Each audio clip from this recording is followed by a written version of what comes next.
Oh yeah, no, we're just a silly little podcast. Like, No, I know what you you are. could But swear and all that shit. Like it's great. I swear on television. Do you? You can swear on CNN. I've sworn on CNN before. They don't bleep it. Really? Oh, because if Yeah. it's live, they probably there's not a delay or something. Yeah, there's a delay, but Oh, you know, I used to be a CNN contributor and really? yeah, and then I about drugs and Wow. overdose and all that, and probably about 10 years ago. And here's I always like to say, everybody thinks those contributors make money. It's $3,000 a month, and you have to be on call within 45 minutes. Like I lived near the CNN building in LA, so it was pretty easy for me. But if you lived where I live now, you couldn't do it. Oh, you can't do it via satellite or whatever. No, you got to Oh. go. Well, back then I had to go there. Oh, okay. That's not bad though. 3,000 a month. Like, Yeah. damn. Okay. I see now. Fun. I thought. See, I actually reached out to you a couple of years ago. I think I hit your Instagram, which I don't think you've checked for like. Yeah, well, we can go into that. Like I love talking about social media and its impact on our society and Oh yeah, I'd love to get your thoughts on that. yeah, it's not great. Shocking. Really? No, I thought it was really healthy. Like, Yeah. yeah. No, that's interesting. But so, because I remember, so correct me if I'm wrong, and I tried to do a little research and I could not find this. Did I imagine this? Or did you help Aerosmith and Motley Crue? Yeah. Okay, Just, you did. Okay. I used to do drugs with Motley Crue, and I helped Aerosmith. But didn't you help Nikki Sixx get sober? Or No, he was No. a mess. I was a mess. Duff was a mess. So we can talk all about 80s drug addiction musicians in Los Angeles if you want, because I can tell you all what really went on. And it's not what you think. What do you mean not what I think? Okay, so one of my best friends was Robin from Rap. Yeah, Robin Crosby. And I'm in this indie rock band or punk rock band. Eddie Van Halen and David Lee Roth were some of our closest friends when we were growing up, me and Flea and Anthony. There was no genre within humanity in Los Angeles, right? Mm-hmm. There was a little bit of like John, my friend Janie Lane, wrote that song Cherry Pie, and I was like, and he was telling me how it was, it was fucked up because it's such a big song and now it blocks out their other songs. And I remember thinking, like, I'll take it. I'll take the royalties on that song. I didn't know you knew Janie Lane, because I think he's so underrated as a songwriter. He's the sweetest guy in the world. Just so sweet. And that's the funny thing. Like, there was no Chili Peppers, Jane's Addiction, Thelonious Monster, Fishbone hang out alone together, and then Motley Crue and Rat and all that heavy metal bands hang out together. And drugs were the uniter. Drugs were they were the unifying force. Okay, that makes sense though. Yeah, no, it's true. What people don't know, Steven Adler and Saul Slash were a year younger than the Chili Peppers. And they went to the same high school, Fairfax High School. And the first band, Flea and Hillel, the guitar player of the Chili Peppers, who died sadly in 1987, Flea, Hillel, and Jack Irons, the original Chili Peppers without Anthony singing, had a band called Anthem, named after the Rush song. And they played Rush, covers and Ted Nugent covers. And they were probably 15, 16 playing in Jack Irons' garage in Fairfax district of LA. And Steven and Slash used to go and sit on the fence in the driveway and listen to it. Like in the same neighborhood. Guns N' Roses and the Chili Peppers come from the same neighborhood. Wow, that's so crazy to think about. And so nowadays, I think things are echo chambered and you only hang out with people that, whatever. But back then it was just like everybody's friends with everybody. I remember Duff was more of a punk rocker. And when he got in Guns N' Roses, it was kind of like, because he was a drummer from what I remember, but I might be wrong. But he was more of a punk rocker. And now he's going to be in this metal band. It was weird to have someone cross over. It's okay to do drugs and hang out, but to cross over musically, that rarely happens. You know what I mean? Well, they definitely had the punk influences, right? Yeah, but I mean, Steven was really the person how I learned about Guns N' Roses, because he was always hyping. Steven was the king of handing out flyers and hyping his band. I've seen, like, before Guns N' Roses, Steven Adler had 4 other heavy metal bands that were awful, and I would go see him, right? Because he just nags you so much you can't not Really? go. Yeah, if you don't go to the one that you said you'd go to, he'll be like, "How come you weren't there? Where were you? I was waiting for you." Like, he's intense, Wow. right? And Interesting. I've known him since I'm 21 years old, 22 years old. So, anyways, I saw some bands at Genghis Cohen was this club in LA, a small little club, and I seen him at the Coconut Teaser, and he was always in bad bands. And he's hyping me on this band that's a merger of 2 bands, and I'm like, okay. And then he said they're playing at the Scream, and the Scream was like that was a legitimate gig, not like Coconut Teaser or some pay to play or some little restaurant with 50 people. That was, and I was like, you're playing at Scream, and I'd never heard of them. And he said, yeah, come. And I remember going, I forget who I went with, and seeing Guns N' Roses for the first time. And it was like, holy God, man. Holy God, they're amazing. They're powerful. Yeah, they are that hybrid of Aerosmith and the Sex Pistols and angry and dangerous and all the other metal bands that seem like fake dangerous. Like, if you know Steven Tyler, there's nothing dangerous about Steven Tyler. He's kind of like, the sweetest guy and like very But drug childlike. wise, he was pretty crazy, right? The Toxic Twins, Yeah. Joe Yeah, Perry. yeah, yeah. I never did drugs with him. I was mostly dealing with him in sobriety and him trying to get Yeah. sober that second time. And but for the most part, I would say heavy metal people, or whatever you want to call it, hard rock people, are nicer people than indie rock people. And I'm an indie rock person. You Now, know why what I is mean? that? Is it because to me it seems like maybe the indie rock people are kind of like snooty, like they're like, oh, that band Yeah. sucks. Like there's a They're, lot of that, right? well, also, like, if you take someone like me and Flea were kind of nerdy in school, so we got picked on and kind of, like, you kind of have a chip on your shoulder, right? And so if you get in Yeah. a band, that doesn't make the chip go away. And I Well, think I think that's yeah. I think people like Robin, he's like I don't know if you knew Robin Crosby, he was like six No. foot seven. He's just like Right. Adonis. It was like Adonis. And I had so many great times with him. And he knew we had shitty guitars in my band, and we were making our second record. And he goes, he was sitting at my house, we're doing drugs, of course, and he goes, are you guys recording with your guys' guitars? Like, because we had like SGs that wouldn't stay in tune and like shitty knockoff Japanese guitars. And he goes, I don't want to offend you guys, but like I can send some guitars by the studio if you want. And so Oh, our third record was made with all Rat guitars. It sounds like an really? indie rock band, but they're playing these big Firebird, white Firebirds, That because is they sound perfect. They sound so great. that's interesting. Yeah, I just watched your movie, Bob and the Monster, and one Yeah, of the things yeah. I was going to tell you though, because you're talking about how indie people have a chip on, but that's one of the things I loved about that movie. I was like, if I ever got big enough that where somebody would care enough to make a documentary of me, I want it like this. Because the coolest thing about your movie is like your bandmates. There's so many people calling you an asshole. I was like, this is fucking awesome. Because you know how like when you usually make a documentary, like, oh, everything is positive, everything's good, and it's like your bandmates are like, he was the biggest fucking asshole. And I was like, I all right, was. this is, I but that's was. like, it's the curve of life because you grew up. And I mean, I assume, and Yeah, yeah. obviously you got sober. So that Hopefully. was a huge piece of it. Yeah, yeah.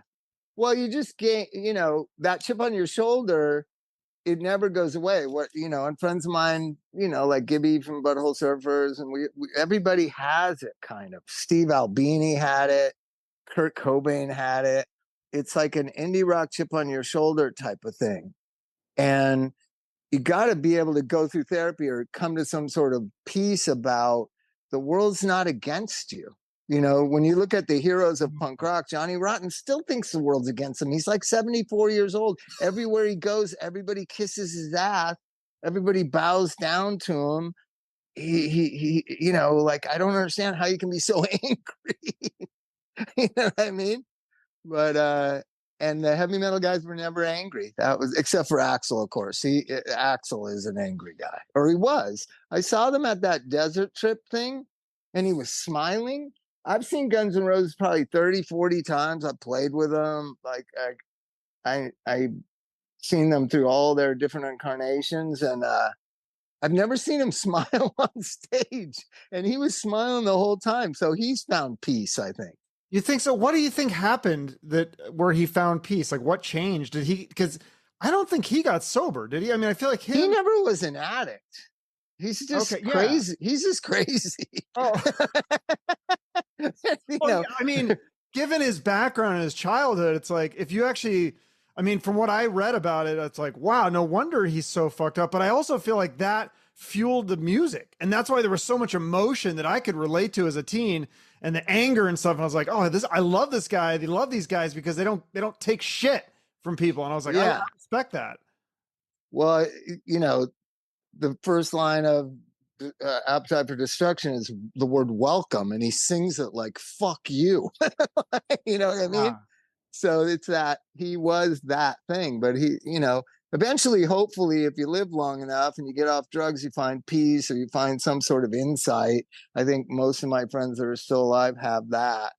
And it's sad that Robin wasn't able to do it. A lot of friends have passed that never got to get to the other side of it, whether it's childhood trauma or drug addiction or whatever. It's kind of sad. You know what I mean? Like Kurt was my favorite. Yeah. Kurt Cobain's my favorite because like that day that he killed himself, like, or that they found him or whatever, I just thought like, it's not many people like him. I'm a rock singer, but I'm also like more of a nerdy journalist. I went to journalism school and like, I loved Cream magazine, Circus magazine. I know historically what music means and how everything interconnects. And I really thought like, there hasn't been someone like him since like Bob Marley. And what I mean by that is you're talking about a guy who's the most respected musician on earth. Songwriter wise, there's no doubt Kurt was the most respected songwriter of his era at that time. Right? And the richest. You know, rarely do you get both, if you think about it, because there's critics' darlings like Lou Reed he wasn't fucking rich, but everyone respected him. Bowie bowed down to him. Iggy, you know, like Iggy's another one. He's not rich. He's just Iggy Pop, right? But then there's Jimmy Page and Robert Plant and the super successful John Lennon and Paul McCartney. There's a successful people and there's the respected people. And rarely is the person blessed with both. And Kurt was, Bob Marley was, John Lennon was, Jimi Hendrix was. I mean, there's very few that had both. And so when he did that day, it was like a testament to all of us. Like, you know, you better wake up. Like, unless you kind of come to grips with yourself, you're never going to be okay. No matter if everyone loves you and respects you, if that's what you want, or you've wealth beyond your wildest dreams. It's not going to fix what's wrong with you. It really was like, I remember thinking about it for days. Like, this is a heavy thing, man. This is a heavy thing. So anyways, and I think most of the people that survived have gained insight. I mean, Slash just lost his daughter a couple weeks ago. So sad. I can't imagine. Did you know that? Stepdaughter. Yeah, I know. Or I don't know. Now I'm hearing it wasn't technically his stepdaughter because it was actually Mark Knight from Bang Tan's daughter. But then I think Slash was dating or married to the mom. So I mean, he was raised with his kids. Okay, you know, as a sister. So there's obviously a relationship, and I mean, I think that they both feel tremendous sadness and guilt and whatever that goes along. I can't imagine. That's the worst thing in the world is losing a child. So I don't wish that on anybody. And I know Mark. I've had him on the show a couple of times. Super nice guy. So he definitely didn't deserve that. I don't know Slash personally, but from what I know about him, he sounds like he's gotten his life together. Doesn't deserve that either. So I don't know how you find peace with that in the universe. I don't think you do, because I deal with a lot of parents. I've been a drug counselor for 30 years. I don't think you do. There was something happened. Oh, with this Matthew Perry stuff, right? the dad or the stepdad, because the doctors were arrested, was claiming that that was justice for the family. Like, I don't know about that. What? Like, if my kid died of drugs, I don't think putting the drug dealer in jail is going to give me any solace. I Oh. think it's an American bullshit myth. Like, I don't know. I've never. But what do you been that. mean? Like, well, you're saying, yeah, because that eventually, I mean, ultimately, it's up to the person who's going to do the drug. Like, people are going to find the drugs. Like, the war on drugs, that didn't work, right? Like, people, like, we tried to, we banned this substance. It's illegal. You can't do it. People do it anyway. So that shit doesn't. It's like, why did he want to do? I think Matthew Perry, it was ketamine. Why is he doing ketamine in a hot tub by himself? It was bizarre. Yeah, there's so many bizarre things, but I mean, he's a lifelong addict and struggled with it, for decades, and that he died. If I'm his father, I've been expecting to hear that he died for 20 years. You know what I mean? And whoever gave him the drugs, I don't care. My kid's dead. But didn't the guy that gave him the drugs, it was a doctor that prescribed it? Yeah. And that's what you kind of touch on that a little bit in the film, Bob and the Monster, where how the pharmaceutical company has kind of come in and like, hey, we want to be a part of the recovery, and we got Suboxone, we got methadone, and we got all these things, and now ketamine is a thing that they're using to help addicts, right? Yeah, with depression and anxiety. But the point is, America is this. Everybody thinks the whole world is like this. No, only America is like this. I mean, I know a lot of people never leave here, but so some stats that are really mind-boggling. America is 4.8% of the world's population. We consume 80% of the world's opioids.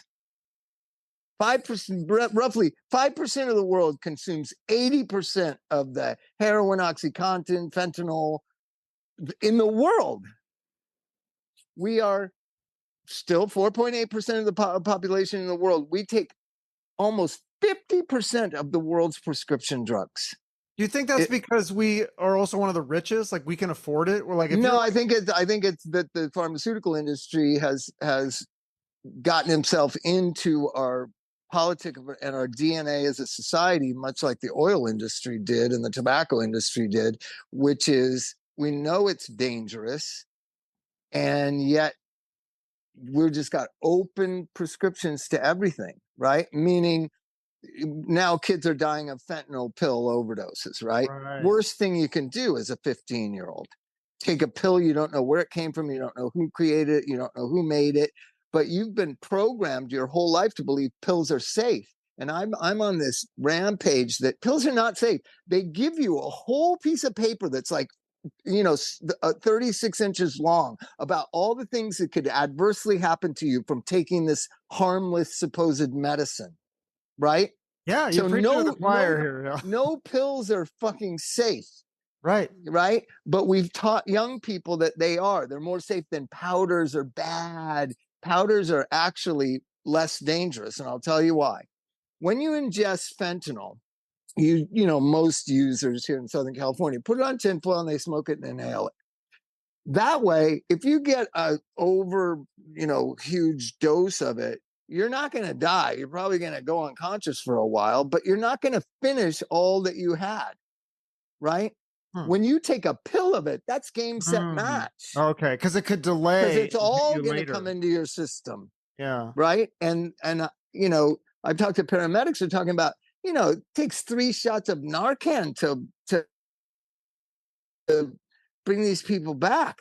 Not everybody has 3 shots of Narcan that cost, $170 a thing.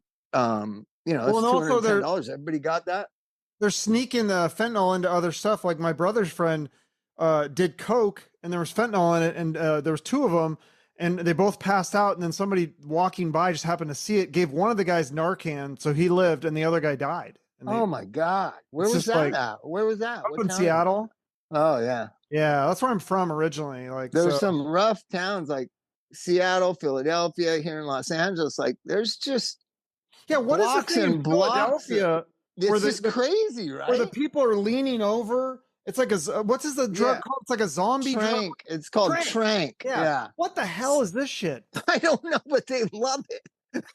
Why does anyone want to do this? See, I just look at that. I look at heroin. I look at fentanyl, and I just don't see why anybody wants. Does that just where you just say, you know what, fuck my life, and I don't give a shit anymore? Well, Is that? there's a hopelessness that abounds in our society in general. Like, I don't know where it comes from. When you asked me about social media, so. Yeah.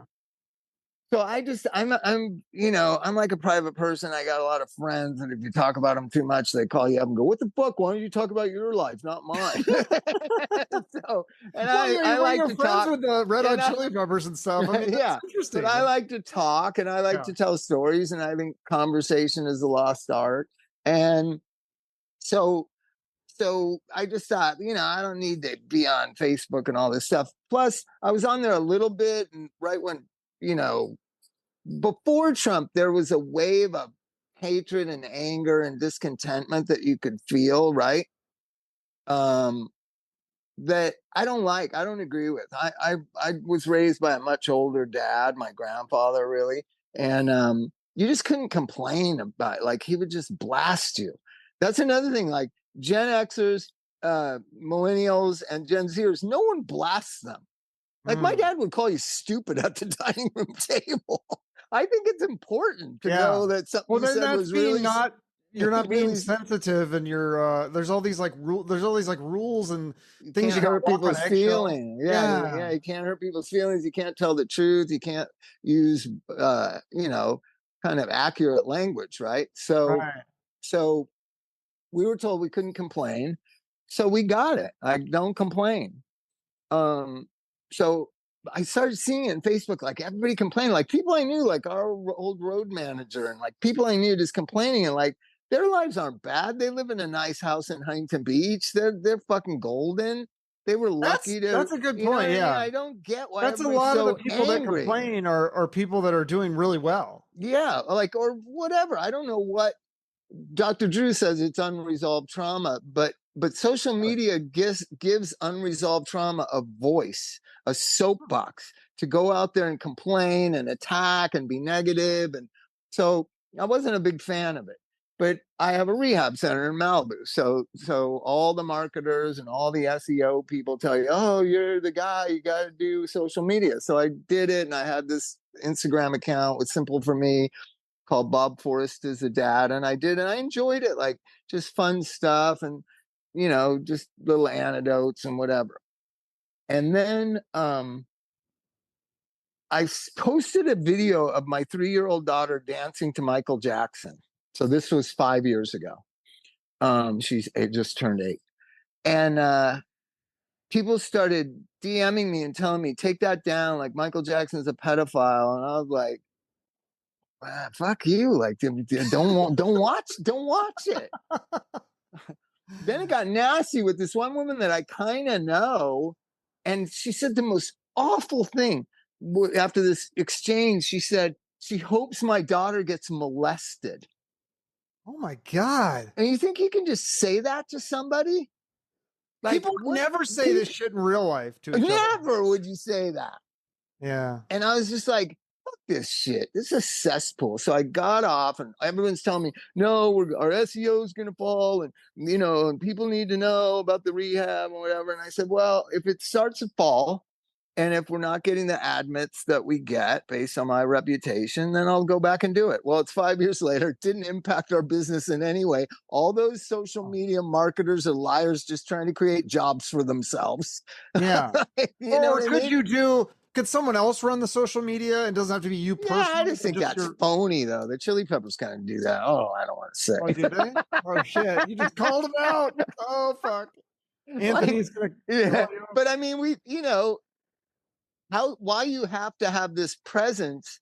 It's you're talking to people who already like you or agree, or, know who you are or whatever. You're just trying to engage them. That's what you'll hear from social media marketers. Engagement. How many engaged things, right? If you have a podcast, you can ask the listeners. I ask the listeners, hey, if you like this, like, tell your friends, like, text message the link or whatever. I don't need them to sign up for fucking nothing. Like, just like, if you like it, so tell your friends about it. Just like when I got the Clash London Calling, I went and told everyone this is the greatest album ever made. So if you like this podcast, everybody listening, go tell your friends about it, and then their friends tell their friends about it. That's how things really happen. I think that's certainly how Howard Stern happened, which is kind of the blueprint that later led to Rogan and podcasting.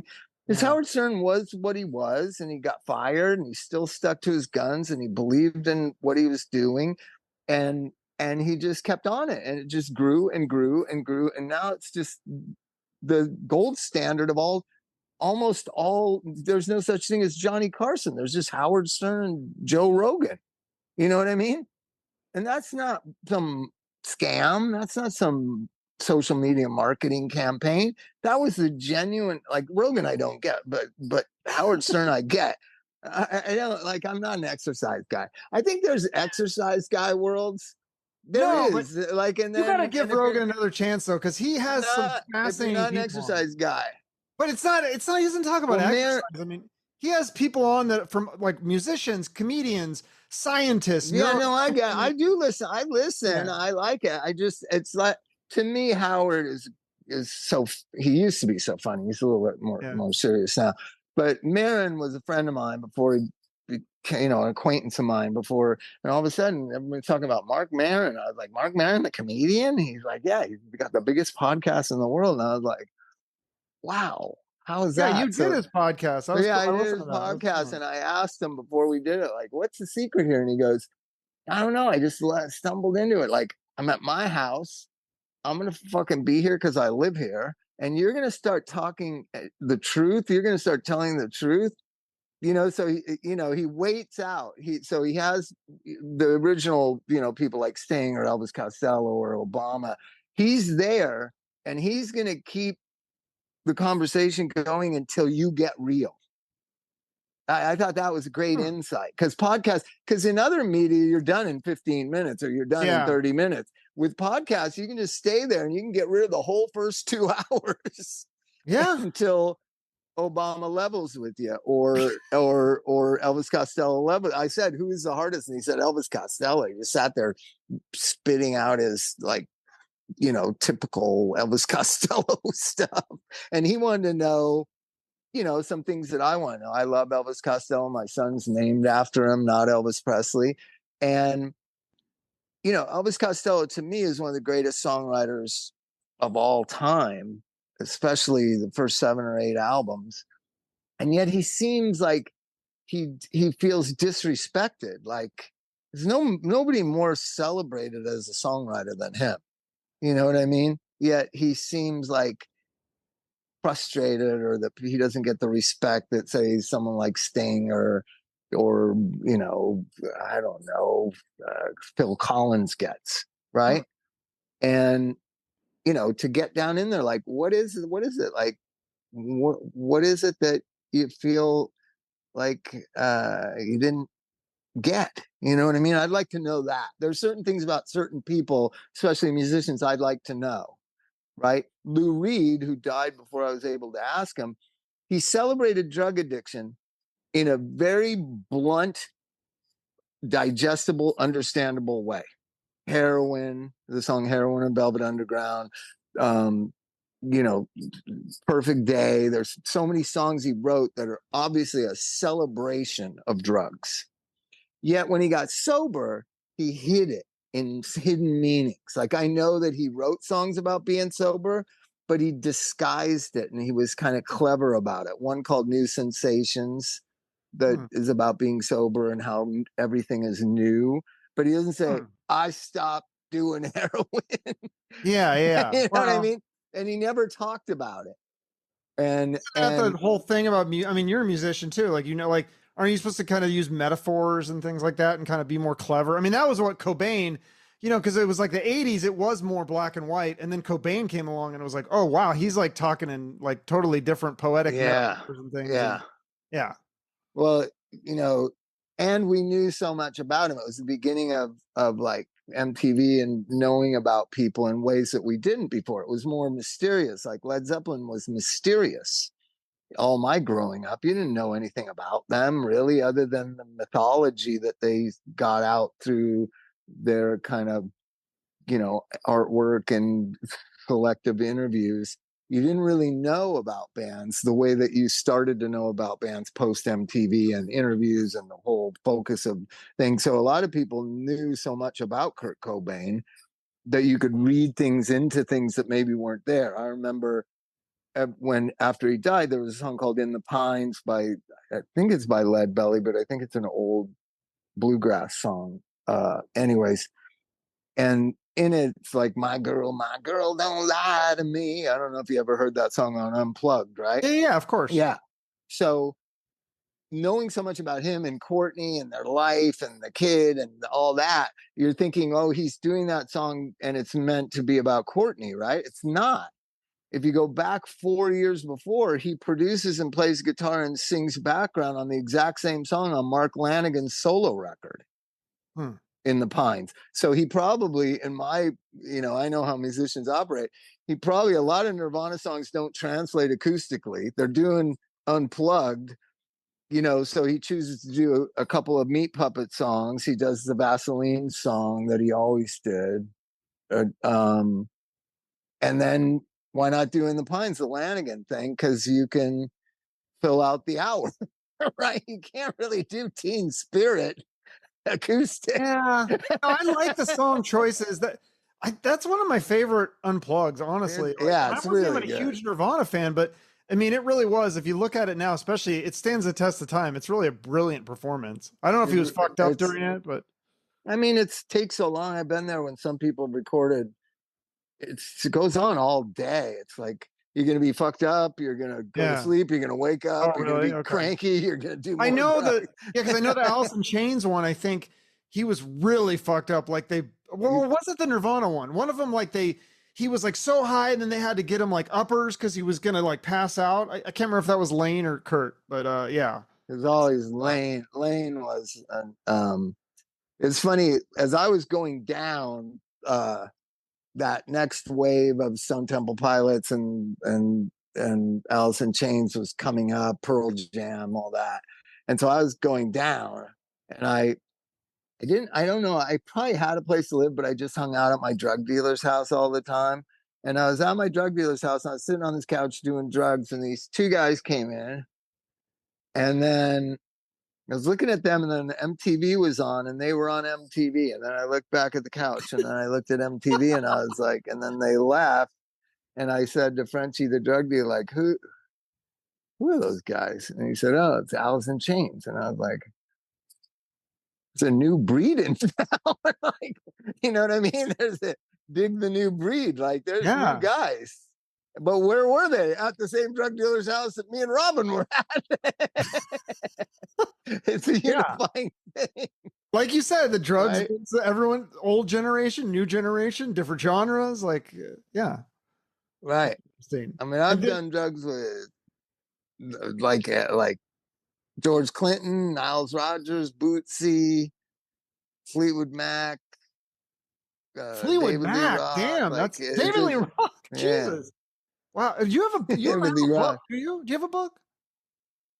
I have a book called Running with Monsters. And I talk about I was trapped in a broom closet with Niles Rodgers and David Lee Roth and the two people from New Order for like 45 minutes. We went in there to like have a bip of Coke, and then the door jammed and we couldn't get out, and it was a nightclub, so it was really loud, and we were pounding on the door trying to get people to open it from the other side. Finally, I think just a janitor or somebody at bar back came and opened the door, and we were like, oh, fucking let us out of here. That's crazy. So when you look back at the drugs, like, because there's obviously some good times. Do you think drugs are bad? I don't think drugs are bad. Well, do you think that I think that people are. Here's the thing about drugs: they can enhance life, and at a certain point, they start to take away from life. And by that time, addicts, only a particular genetic predisposed population, can't stop. Because everyone I know has done drugs, like, but not everyone ended up like how I did, or like how thousands of other people I know did. it's the use in the face of adverse consequences, continual use in the face of adverse consequences. I always tell the story. He doesn't like me to tell it now because he's such a successful person. But I had a friend who was a lawyer. He was in law school. And he used to always come over to my house like Friday, Saturday night. We'd go out and he'd always bring a gram of Coke or whatever. And we'd snort Coke and go drink, and he'd smoke weed. I don't smoke weed. And we'd go see bands. This is in 85, 86. And then he's like, I'm not going to be able to do this anymore. And I was like, why would that be? Like, I didn't know he wasn't married, like, because I was pretty sophisticated in why people stop, like their wives tell them they're going to divorce them or their bands tell them they're going to kick them out. I knew, and nothing could be in this guy's life. And he goes, yeah, I'm going to be taking the bar after this last go round. And if you're caught with possession of a controlled substance, you can't have a law license. And I was like, you're not going to get caught. I remember thinking, like, that's the drug addict. That's the drug addict. You're not going to get caught. What are you talking about? Go get a gram of Coke and bring it over here. But it was, and he did Coke just as much as me. But when he had good reason to not do it anymore, he just stopped. Right? That's not addicts. Addicts don't stop. Right? And so if you could do the drugs with no consequences and no bad effects, you would do them because it was great. It was great when it was fun. It was great when it was fun. I don't think I'd do them now. I've gotten to another place, but most people do drugs to kind of, or drink to, to be social or to whatever. So when you start doing drugs when you're 16, 17, you feel nerdy and insecure and awkward and whatever, it helps. Right. And then I think there was another stage where it was just so fun. Like we would do such fun things, right? Like, when you got a gang that's all like doing the craziest stuff on earth, it's pretty fun, right? And like we what went kinds of out, crazy stuff? Like we used to like load up syringes of Coke and ride our bikes up to Hollywood Lake and then shoot the Coke up there and then ride down really fast. This is like when we were like 20. That's pretty fun. Your ears are ringing and you're just driving in the darkness and you can't see, and we're just all challenging each other, go as fast as you can down this big hill down into Hollywood, and going and seeing bands, and going to Lollapalooza, the first Lollapalooza. We had a trailer that was just a drug trailer because Perry was in charge of it. We had like a trailer that was like other non-addicts don't come in this trailer. And there was, just the who's who of what's what. We would just circulate and just they had couches and had a table and it had a bathroom and it was just fun for like 3 days. I think Lollapalooza, the first one was 3 days at Irvine Meadows, if I'm correct. I don't think I left there one of the nights. but it was fun, and then it became not fun. It became fractionalized, and you were using it now just to be well, or just to not be sick, or you were using it to, comfort yourself from not understanding your existence on the planet. I think a lot of the misled rock stars, like Lane, for instance, like he was a strange bird. I didn't know him that well, but he just seemed like he didn't like being famous, right? Which a lot of Seattle people are like that. I think Eddie Vedder's like that. I think there's a lot of people that Michael Stipe was like that.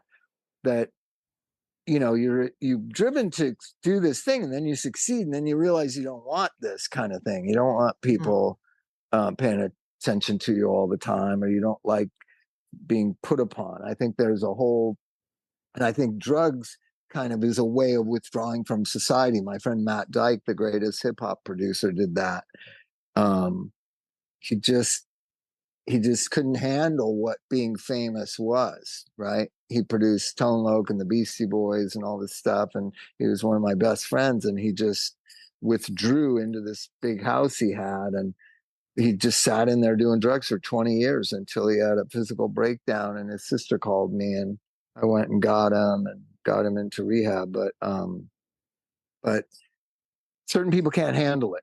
And then what do you do if you like making records? I think Eddie Vedder probably did the greatest decision making. He realized he doesn't like what's happening to him, but he loves playing music.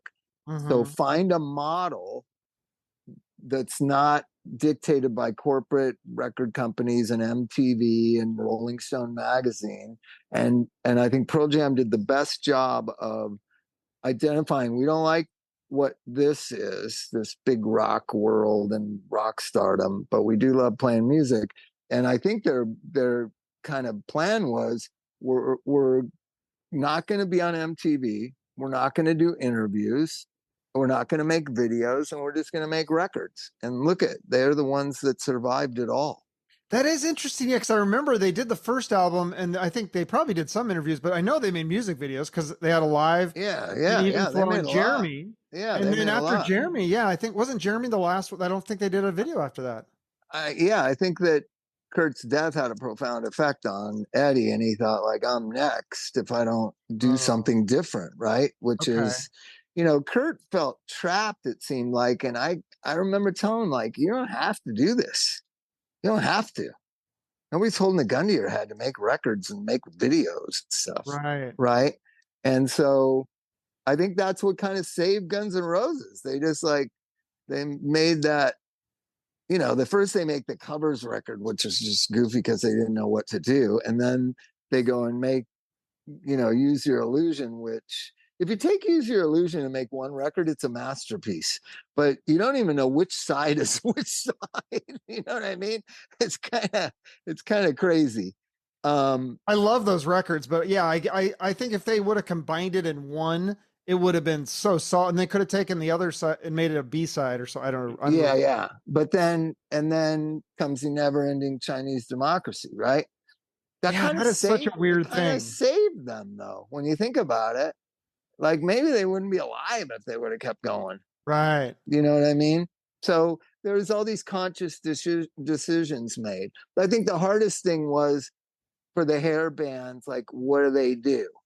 Right? As Nirvana knocks them away, what do they do? Right? I think probably Poison did the best job of managing through. Right? Really? Because they kind of ended, didn't they? Yeah, but then the singer becomes like some TV star and country guy, and they get back together and do the touring in summer. It just is interesting how music comes into vogue, and it just seems unstoppable. And then, like, right now, everybody says, "Oh, hip hop, that's all kids listen to." Like, hip hop will go away, something else will come. When you look at the leaders of hip hop, unfortunately, a lot of them died. Little Peep, Juice WRLD, even Tyler, the Creator. They're not really doing hip hop. They're doing some weird amalgamation of self-pity folk music.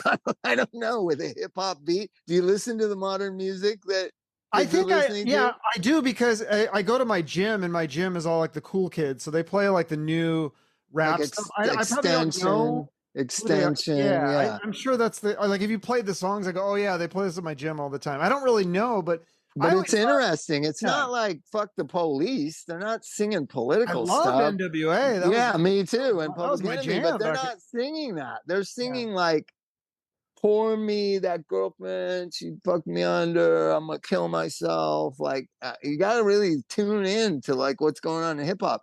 So eventually, hip hop will evolve away and not even be called hip hop anymore, if that's where it's going. If what's going on in hip hop right now for 10 and 12 and 14-year-olds that they're listening to, it's going to go in a different direction. Nothing, I always say this. Everybody thinks like Google's unstoppable or Apple's unstoppable. Xerox was Apple. Nobody remembers Xerox. Yahoo was Google. Nobody remembers Yahoo unless somebody has a Yahoo or what email about address. Sears? You know what I mean? Everything Sears changes, everything evolves, and so does music, and so do bands. Yeah. I know. What do you think about rock, though? Because see, when I remember, is it Frozen? Is it Frozen? Oh, no. Yeah, okay. Like, I remember in the 90s, like 9 Inch Nails coming out, and I was thinking this is going to be the future. And then that like industrial kind of like rock music never really took off. What do you think is the future of rock? I mean, other than I guess drum machines now are big, but I think songs need to come back. Like the thing that was great about Nine Inch Nails is you were a great songwriter.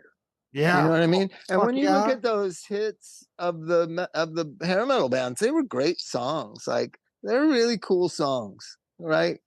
Every rose has its thorn. You know what I mean? And Motley Crue had that "Home Tonight" song or whatever. It's kind of Home a Sweet rip off. Home. Yeah. "Home Sweet Home." It's kind of a rip off of an Aerosmith song, "Home Tonight." I Is don't it? know if Oh, I have yeah. to check that Well, I out. mean, it's on. I think it's on Rocks. Oh, yeah, I'll tell you a funny story about Steven Tyler. So he Okay. and I are hanging out a lot, and he knows that I'm not the biggest fan of Love in an Elevator and that era Aerosmith, right? Because all I ever talk to him about is Get Your Wings and Rocks, and like, you know what I mean? And it's so funny. Like, he said, "What's your favorite Aerosmith song?" We were sitting around one day, and he had an acoustic guitar, and I said, "Seasons of Wither," and he started playing it, like, and sang it right in my bedroom. I was just like, "What the fuck? It's crazy." He sounded perfect, just like the record. So he knew I like Get Your Wings and Dream On and Rocks and some of, Toys in the Attic or whatever. So I keep telling him, like, dude, you guys should go on tour and just do only Rocks. Just do Rocks at, like, the Forum, and do Toys in the Attic, like do a residency and do the first albums. And he's like, people, you don't know anything. People love those songs, meaning the popular ones, right? Sure. And so he calls me at like 3 o'clock in the morning, and he goes, "You're so wrong." And I said, "What?" And he goes, "I'm down here in Brazil." And so I decided to do what you suggested. And I did a block of 5 songs off Rocks and in the middle of the set. And people just sat down, and people went and got beer. You don't know what the fuck you're talking Well, yeah, Brazil is different than LA. No, but they have become that band that is mostly that 90s, late 80s Aerosmith. Like when you Okay. think about it, like they're Yeah. 2 bands in one. Well, that's kind of like Red Hot Chili Peppers evolved too. I mean, Oh Red Hot yeah, Chili Peppers they like a don't do anything off their first 5 albums. yeah, it was like Nothing. they were like a punk band. Yeah. How did And they do that? Like how? I mean, because I mean, like I think in your movie, it's Anthony's talking about it. He's like, yeah, we'd hang out, we would do drugs, and occasionally we write a song. Like, how yeah. did they become such good musicians? Were they always have that talent, or they just get better?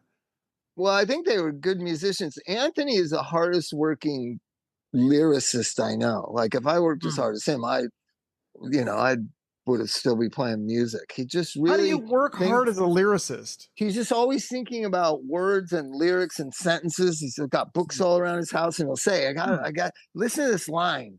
And he'll tell you a line of his, isn't it? He's written some of my favorite lines in rock songs. There's one about war that says, "Isn't it bitchin' seeing dead men in ditches?" That's about as blatant as it comes about war.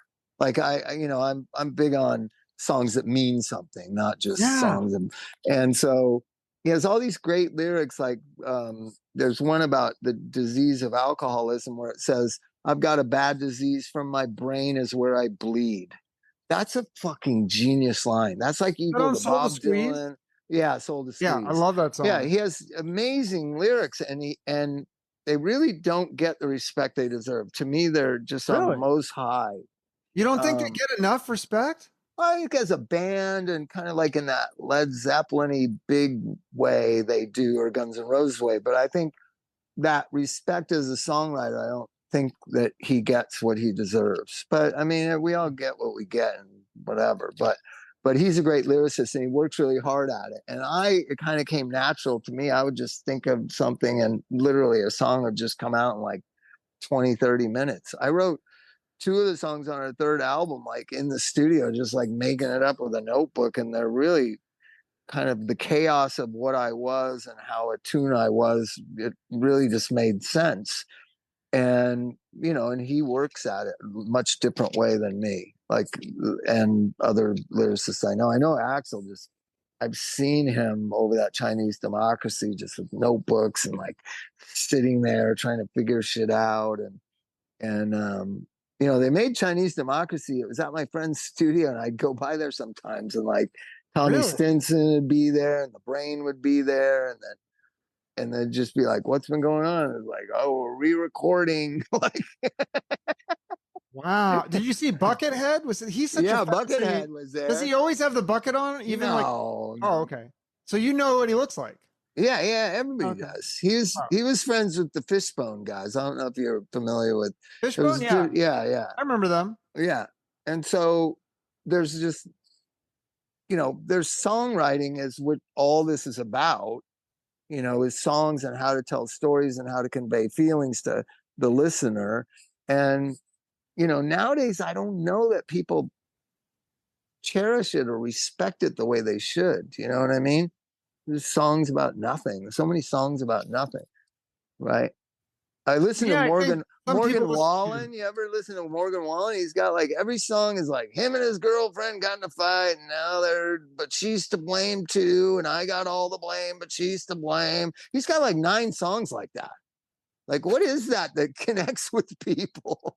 Like, well, I think a lot of it, yeah, blame but the I think girl for your drunken, stupid shit. Like, isn't a lot of music to me, I feel like a lot of it for people is the song catchy? Can I sing along? Does it change my right, mood? right. And they're not looking at it like you are, where they're looking at the lyrics, which I think is I like both. Personally, sometimes I do look at a song and go, wow, that is a really cool line from, and sometimes like it's doing this podcast, I'll listen to the songs more closely so I can talk about the artist about something, and I'll read the lyrics and go, wow, I never would have like even paid attention to the lyrics if I wasn't paying it. You have to look closer.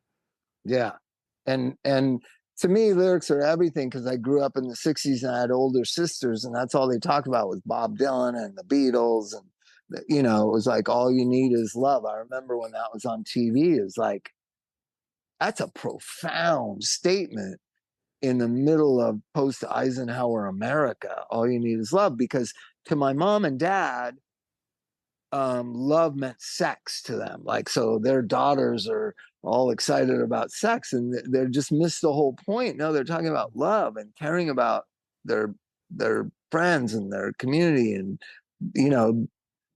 that was a big deal. Lyrics were a big deal. All you need is love. And, I agree because I feel like, and I didn't grow up in this time, obviously, but in the 60s, there was all these like anti-war songs and things like that. And I just feel like that there's turbulent times right now. There's wars going on. And I feel like nobody's writing anything about it. Where's the powerful songs that make us rethink things? I mean, why is everything about an Instagram? I think, well, here's an interesting thing where you said, what is relevant rock music? What's going to be relevant? I think Pearl Jam's last record, or record before last, had songs about Trump and Trumpism and division, but nobody, the cult, he doesn't have the ear of the pop culture, right?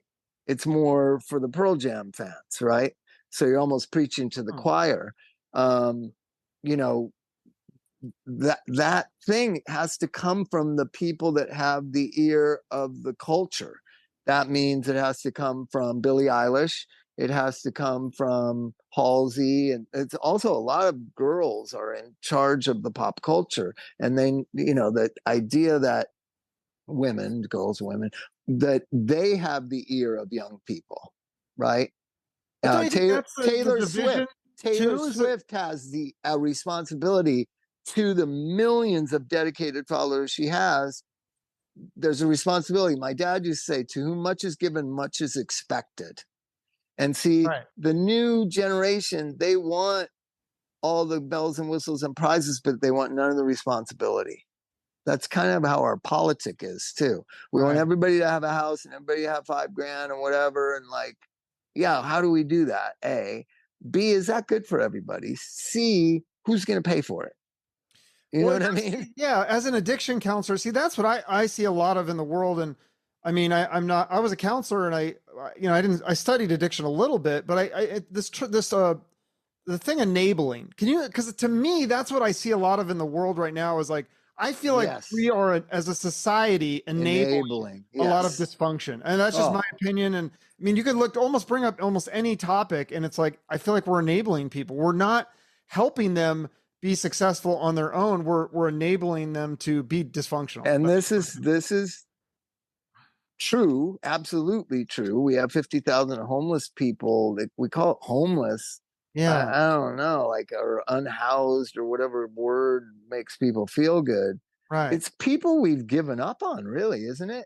They're just, and we don't like I don't get using, it. Yeah. I don't, I mean, we don't use words like pathetic, or, like, it's pathetic to watch people poop in the street. We gotta help them, like, help well, them. yeah. And I Like, think just giving them a house, then they're doing drugs in a free house that doesn't make right, sense either. I feel like they need something. I mean, I don't know the laws and things like, can you force treatment or, I mean, that goes back to what I was saying. I don't know that the war on drugs is really helping, but I feel like just allowing these people to just, yeah, like you said, poop in the street, shoot heroin up in the street. I don't think we're helping them. I don't feel like that's doing them a well, service. we're also not helping. I have 3 children and they've watched it. It's kind of why I moved away outside of LA. I lived in Hollywood my whole life. I was Mm. born there. I lived in Beechwood Canyon when my second child was born. Like, my wife was like, we can't, like, we get to the intersection, you just look, and there's people like everywhere. Like, I don't know if you know Los Angeles, but Hollywood Boulevard, Gower, Beechwood Canyon, all, it's just like, it's just insane. They had a basketball. So you go down Beechwood where the Hollywood sign is, right? and and you make a right to go down Gower to where, clubs and markets and whatever is. In that underpass under the 101 freeway, the homeless encampment, they had tents, and they had, obviously they had electricity because they had TVs and lights and everything. They got a basketball hoop and they would just play basketball in the middle of the street and nobody would do anything. So you're trying to drive home and these guys are like playing 2-on-2 in the middle of it. And they're not like, when I was a kid, yeah, we played football in the street. As soon as the car came, we got out of the street Yeah. and let the car go by. No, they don't. They don't, Oh, because of this okay. entitled, weird Hmm. thing that we're doing with everybody, where we don't say, Yeah. "Hey, get out of the road." Like, that's not cool. I guess you can play basketball here if the cops aren't doing anything. But when people are driving their kids home from school, get out of the road. Right. It's this lack of respect, I think, and this, So, but with addicts, I think that you want to turn the heat up on addicts. That's what got me sober. Losing my career didn't get me sober. Losing a girlfriend, I'd be like, oh, I get a U-Haul truck. What the hell? You know what I mean? Like, I'm Oh yeah. What was all the the, things of why people get sober. yeah. My first and second wives divorced me because of drugs. I was like, okay, like, my argument I remember was, you married me knowing that I'm a heroin addict. Now you want to divorce me because I'm a heroin addict. You're the inconsistent one. It's true. Right? It's a good point. Yeah. So the threat of financial devastation or divorce didn't stop me. The threat of losing my band or losing my, uh, my the thing I had such a passion for didn't stop me. Losing custody of my son didn't stop me. Nothing stopped me.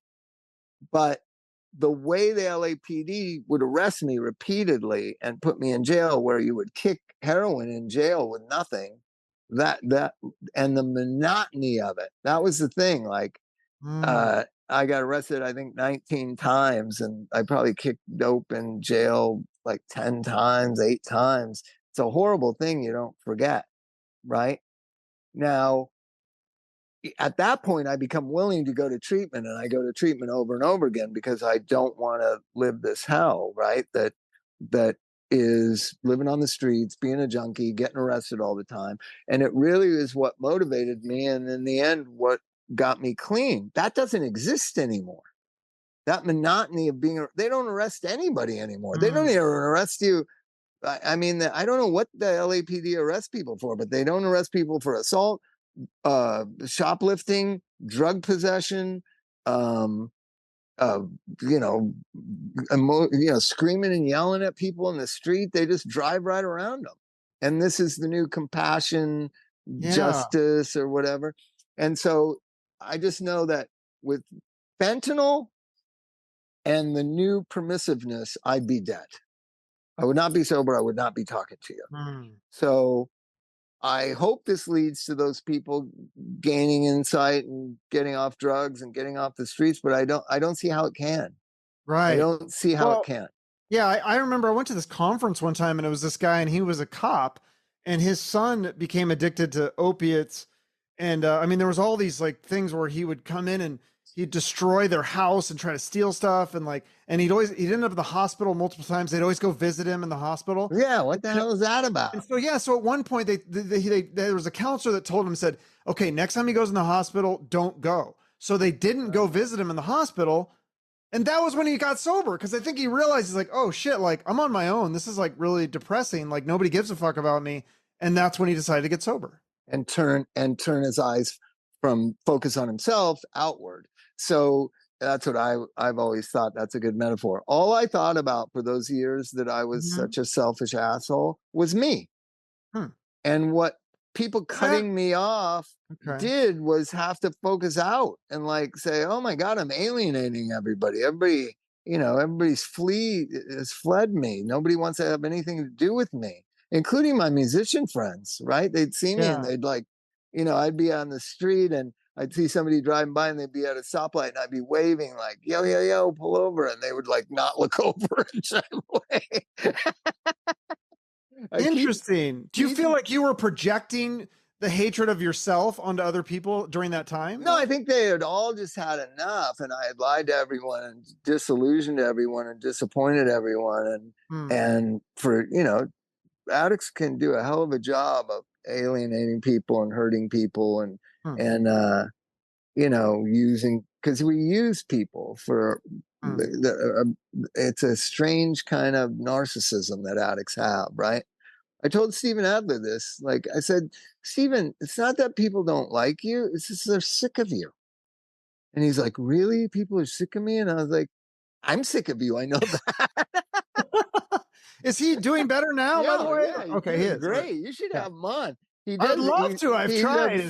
He's obsessed with the Four Noble Truths. Do you know what this is? No. Oh my God. Just like with the flyers to come see his band, now it's the Four Noble Truths.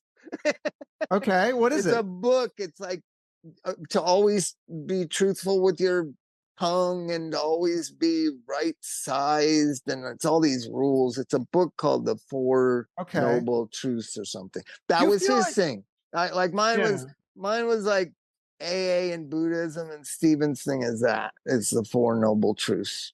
Do you think that people that have this like addiction gene, like they just do everything to the extreme? Yes. Okay. That's what I thought. Sure. Yeah, that's what it seems like. Like people, because like again, like Aerosmith, like then they got clean and sober, and they're like, okay, we're gonna focus on music, and then like their career. I mean, I know you like the older stuff, but their career took off, like success wise, like But I mean that, here's another thing about bands: if they stay together, they have ebbs and flows of greatness. Neil Young is that. Bob Dylan is that. The Chili Peppers are that. Like most bands break up on a downward. Like Aerosmith would have broken up after Night in the Ruts and never gotten back together until now with all the touring Live Nation money. They would have gotten back together. But they never broke up. Aerosmith never broke up. Chili Peppers never broke up. Pearl Jam never broke up. Guns N' Roses never broke up. They've always been. Right. And the bands that broke up over whatever, you never saw what they would have done. You know what I mean? Yeah. So with your band, because this was a thing in the movie where they talk about your band, you got the solo deal and you're like, I don't need these fucking band members. Yeah. And they ripped they're like, your solo thing was terrible. And it reminded me, because I had the drummer of Creedence. It really was. It really was bad. Well, so like, yeah, because like I had the drummer of Creedence Clearwater on, and it was like when John Fogerty went off onto his own, even though he was the singer, he was the principal songwriter, his solo career never took off as much as Creedence. So what is the deal with that as someone in that why is the solo thing so different? If you're the singer and the songwriter, why is it different if it's you versus being in a band? Because when you're a solo artist, everybody does what you say and nobody gives you feedback or whatever. It's just all, and then the producer was a key role. So, and I worked with some producers that were, I don't know what I like both of them and they were cool guys and whatever, but I think they thought they had to commercialize me. Right. And so it's always these safe drum sounds and like no controversy. And I remember I had a lyric that said, the chorus said, Jesus, don't forsake me because I'm not bad. I'm just a little misled. Right. And it was kind of a poppy, kind of up tempo song. And they kept saying, you can't use the word Jesus in a song. And I was like, why not? Like, who are you worried about forsaking you more than Jesus? You know what I mean? And they convinced me to change the words like, hey, you, don't forsake me because I'm not bad. It's like, hey, you, from Jesus to hey, you. And it ended up horrible. And that album never came out. And just little compromises like that, lyrically and musically. And, you know, I'd like something that was a little edgy, and they'd say, no, let's like redo it and soften it down and, you know, just make it more commercial. I think that happened with, I know it happened with Billy Gibbons. I know it happened with John Fogerty. I know it happened with Dave Pirner from Soul. It's just, and Paul Westerberg from The Replacements. It's just like you get into this world that everybody's doing what you think instead of arguing with the bass player or the drummer or whatever, the way that bands operate. Now it's this one person, and it's this machine that kind of tries to soften you and make you into something they think is more commercial. And it's just you against the machine where, you know, bands are more organic, and they are what they are, and you get what you get. You don't like it, fuck you, kind of thing, right? And when my, because the songs aren't bad, they're just done badly, right? And they're compromised, and choruses are a little too pretty and too soft language and whatever, and it just is embarrassing. I remember I lived with Keith Morris from Black Flag and the Circle Jerks, and I had this song called Body and Soul that's about wanting to commit suicide, but it sounds so pretty and perfect and, you know, like Tales of Brave Ulysses by Cream. And I'm playing it in the living room of our house, and he came out of his bedroom to pee, and he stood in the hallway and he looked at me and goes, sounds like a Budweiser commercial. And then he went in his bedroom. And I was with my girlfriend, and I was like, I played it again. You know, this back in cassettes, and I was like, it kind of does sound like a Budweiser commercial. But you get so trapped in a mindset about it, right? And so, yeah, solo careers never work out. Like you just see it time and time again. And bands do. Bands survive. Bands ebb and flow. Bands are up. Bands are down. And I wished I never had quit my band. I really do.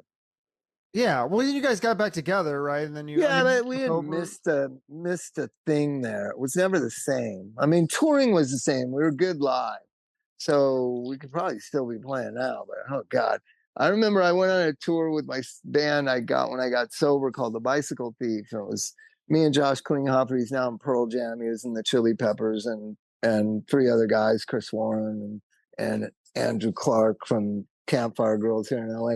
I remember being in the dressing room, and we just played New Year's Eve 99 into 2000. And I was going to be 40 years old. And they were all 22. And our road manager said, what's next, Bobby? And I realized, like, we're just going to do what we did this year again next year. Like, I can't do this, like ride around in a van and go play and the ups and downs of it and try to build a career. I just said, you know, I can't really do this. Like, you know, just emotionally, I couldn't do it. Physically, I couldn't do it. It's a lot to play for an hour and a half. It's a lot. And I was already going to school to become a counselor, and I liked that. And I was already working at the musicians assistance program. And I thought, I'm just gonna, and so that band broke up, but I got a publishing settlement. And I remember I had enough dough. Here's the thing. 2 times in my life, I've had enough dough to live like 10 years, and only lasted 2. I don't know what I don't know what that is, but I didn't work, and I was staying home, and I wasn't going to play music anymore. And I was kind of counseling part-time, and I got depressed, and I thought, I got to commit to this drug counseling. I can't just be half-ass about it because I've got money. I got to go and work somewhere. And Harold Owens at Music Cares also told me, like, Bob, you're good at talking to people, other musicians, about sobriety and drug addiction, but you don't really know what you're talking about. And that was true, because I didn't work in a hospital, and I didn't know much about psych, and I didn't finish my education. So I went back and did that. And you know, when you get licensed, you got to work for 2 years for free in a fucking psych hospital with it's pretty intense. You know what I Oh mean? yeah, I did Nobody, an internship in a psych hospital, and yeah, yeah, I you know what couldn't. I'm talking about. I don't Nobody think I could have cares. done Nobody 2 cares that years. you were the singer in some band. You're just the guy, doing the paperwork, Yeah, right? it's a wild ride because people have psychotic breaks in the name. While you're talking with them. Oh, I never had that, but I would be like, over here and then they'd be like, code red, and the whole Yeah, staff yeah, would yeah. have to go grab somebody, and it was kind of scary. I used to take clients outside because it's so loud in the locked unit, and they would Mm. let me to do an assessment or whatever. I'd take them outside in this little patio, the smoking patio, and a basketball hoop at it. And I'm talking to this big Samoan kid, and I wasn't scared of people. I'm pretty amiable. Like, even if they were violent last night, they were medicated and whatever. So I was never scared. And he started talking some weird shit and like Satan and whatever. And I was like, whoa, whoa, whoa. I'm just here to figure out whether maybe after you get, you transfer out of here, which is the locked unit, you come to our drug treatment unit. If you think some of this stuff is drug related. And he just said, "You're trying to make me do." And he got like up, he stood up, and he's a big, tall kid. And I was like, whoa, whoa, whoa. And he ran and he jumped and grabbed the basketball rim and flung himself over a 20-foot fence with barbed wire on top of it and Holy just shit! landed on the other side. And I was standing there and I knew I was in trouble. Like, my client has escaped. Wow, I'm And picturing like One Flew Over the Cuckoo's Nest, like at the yeah, end. he just jumped over the fence. It was the Wow. craziest thing, just like in One Flew Over the Cuckoo's Nest. And and and he landed on the other side and he looked at me and he was smiling and I was like, holy shit. And so I was tapping on the glass to the people nurse station inside, like pointing, like he just jumped over the fence. Wow. And they had to They go find him then, or catch him and bring him back. Yeah. okay, that's good. Jeez. So I worked there for 9 years, and by the midway through that, I wasn't a musician anymore. I was a therapist, and I was a clinician, and it felt good. Like I reinvented myself. But So what is your advice to people who have repeatedly gone to rehab and it doesn't, like, they just can't, they have like the physical addiction of drugs or alcohol? I think you just learn something new. I went to a lot of rehabs, and a lot of my friends have. Um, I think you learn something new. Like a lot of the things that they told me in my first couple of rehabs, I really believe to this day. But I just wasn't ready to stop, and I wasn't ready to get real or change how I operated or look at things differently. But that doesn't mean I didn't learn something, So right? sometimes it just takes several times of going. Yeah, to get through that, you know, usually we believe we are who we are and we think what we think because it's organically who we are. It's not. It's based on our childhood trauma. It's based on how we see the world and because of that trauma. And so everything that happens is kind of dictated by our trauma. I'll give you an example. So my therapist asked me, is the world as safe? This is when I got really into therapy after I got sober and I really took it serious. He said, Bob, is the world a safer and unsafe place? And I said, Roland, it's an unsafe place, and anybody that tells you it's a safe place is a fucking liar. I was so adamant that the world is an unsafe place. This is 20 years later. I don't think the world is an unsafe place. I perceived it as unsafe because I was traumatized and sexually abused as a kid. I was lied to my whole life. I then created a world of drug addiction and being betrayed by people because that was the world I was living in. I was embracing and I was asking to be betrayed. And so I had this whole history of life up until my 30s where I just saw the world as an unsafe place and you can't trust anybody and people are fucked. And I no longer believe that.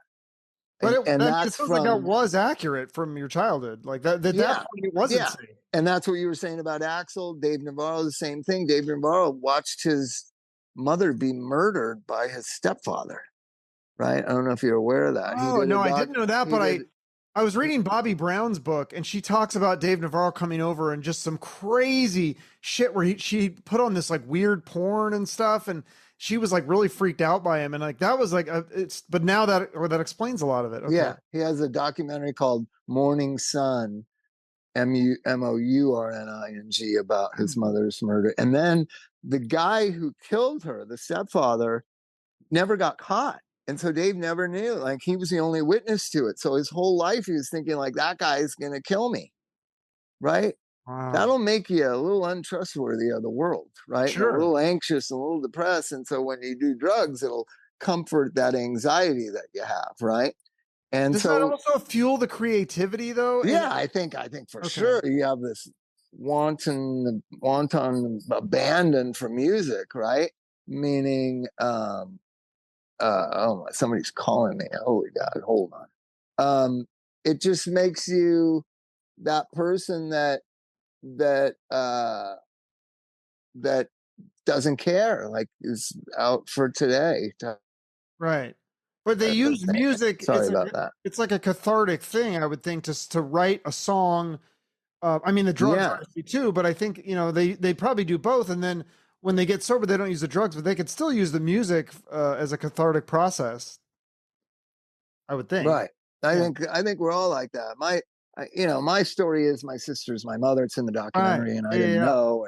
And at the time, I didn't think it was that big a deal. But when you look at it, to be lied to your whole life, I started to go over it when I was in my late teens, early 20s. Like, every interaction I had with every family member, because they all knew that my sister was my mother, they were all lying to me. They all kept up the front. My aunts, my uncles, my sisters, my cousin, my own sister mother, my parents who were my grandparents. Everybody was lying to me for my first 13 years of life.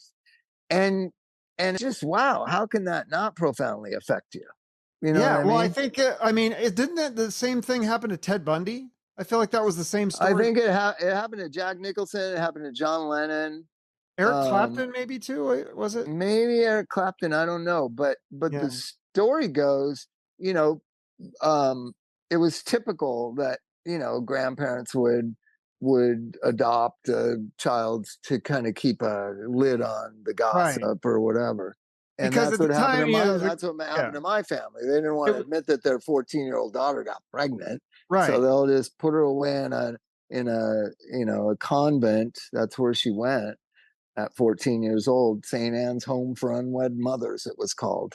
And then they gave birth to me, and then they brought me home like my parents had another kid. And you know, I was a pretty smart kid when I was little. And I remember my mom saying that she had a hysterectomy. And when you hear a word like hysterectomy in 1968 or whatever, and you're a curious kid, I went and looked it up, what a hysterectomy was.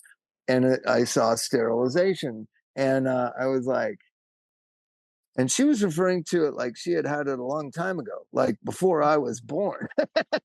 Yeah, like, that's suspicious. How the hell did you have a hysterectomy in 1958 if I was born in 1961? Yeah, good point.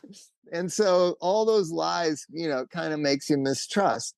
And I think I mistrusted people until I met Anthony and Flea. For some reason, you meet your people, and like these guys, for some reason, we just clicked. The three of us clicked. Even though didn't they fire you? You were like the road manager. Yeah, as the road manager, they fired me. But this is before that. Okay. But it was just. But it was more than just drugs with them. Yeah, it's beyond drugs. It was. We hadn't even done heroin. We would do coke, but it was something about them. They had an attitude of life that I wanted to have, like seize the day, like, you know what I mean? And I had that in my bookwormy things, but I was always too scared to seize the day. And they were just like, didn't give a fuck about anything, like nothing. And just have fun and Diamond Dash restaurants and do whatever and go to clubs and go anywhere. And it never stops. Like, because I would go to sleep like at that time before I met them. Like I go to sleep at a regular time, like 12, watch Johnny Carson, go to sleep. They would just like time didn't matter to them. like we just got to stay up 2 more hours and we can go eat. Like you know what I mean? Wow. And the way that they were so full of life, it's so eerily similar to Jack Kerouac's experience in On the Road. Like he meets Karl Marx, which is actually Allen Ginsberg, and Neil Cassidy. Anthony and Flea were like Karl Marx or Allen Ginsberg and Neil Cassidy. They were just, it was like I had read about these people in books when I was a kid because I was a bookworm. And now they're in real life right here. And it was fascinating and fun. And it's been 42 years or something we've been running around together. It's pretty crazy. Yeah. So then how do people fall off the wagon? Because didn't Steven Tyler fall off because he got was it prescription drugs and then Yeah, operations and stuff. A lot of my friends have fallen off. My friend Hal died. He he was he was like 14 years sober. He was what is the thing like the not snowboarding, but he was on a snowmobile in oh Alaska, and he ran into a tree and just smashed his whole face up and had all these operations. And he just got addicted to painkillers, then back to heroin, then fentanyl, shit. and there was no stopping him. And I tried for 8 years, like, um, and he passed away a couple of years ago. It's just, yeah, it's a treacherous thing living in America and all this prescription drugs. It's just, you know, I don't get anything. I don't do anything. I think you go to doctors, they'll make you sick. They'll label you with something. That's how they make their money, right? Yeah. Sick care, not healthcare. So then what do you think about psychedelics? Because there is some research that psychedelics can help addiction. Do you think there's any Yeah, truth to for that? sure. But I mean, it goes back to alcoholism. Bill Wilson took LSD, the founder of AA, trying to find some relief from anxiety and depression. I've found relief from anxiety and depression. So, but people who can't find it could find relief in ayahuasca or you know, ketamine or hallucinogens, mushrooms. I don't. I, I come from a society where I mind my business and you mind your business, right? Now is a society of everybody minding everybody else's business and not their own, Hmm. right? And so I don't care what anybody does. And people say, do you think people that take ketamine are sober? I was like, I don't really think about it. I don't give a fuck. I know I'm sober. I don't care. I don't care. Like, if somebody takes prescription drugs and they say they're sober, who am I to say they're not? I don't care. Well, But you said in this, the movie that the Suboxone, I actually worked in a methadone clinic, but you said Suboxone you'd rather have them get on heroin. That's easier to kick than well, Suboxone. that when people come to me when they're on Suboxone, because Really? the initial brigade of Suboxone prescribing, it was crazy. The people were on like 36 milligrams, 24 milligrams. It's just like, you don't need that much, Hmm. right? You don't. And nowadays they don't prescribe that much. It's like, I Wow. know doctors, it's like 12 will hold you all day. It's not going to really do anything but compound your physical addiction to Suboxone, right? Saturation. So people would try to kick and they'd make it to day 7 and they'd still be deathly ill. And I would say, you know what? And they would, the doctors and the medical professionals say, well, why don't we put you on, just give you 8 milligrams today to get them back on Suboxone? And I would say, after the doctor left, like, I would go get some heroin right now. That's funny. No, it's true. Because going back on Suboxone just means you're going to be eternally on Uh, Suboxone. right. But heroin, you could probably use heroin to get off Suboxone. I think, it's like they call it switching deck chairs on the Titanic, but I don't Uh, like slogans and sarcasm. Like if that's the pathway, like, I know a friend of mine just got off Suboxone with alcohol. He just started drinking a fifth of vodka a day for about a month, and he was free of Suboxone. Now he had the alcohol, which, you drink that much alcohol, you're pretty much, you know, physically ill. And he went to a detox and just was put under for like a week and came out sober. But he never could have gotten off Suboxone, not the way yeah. they do it. But I like methadone. I like accountability.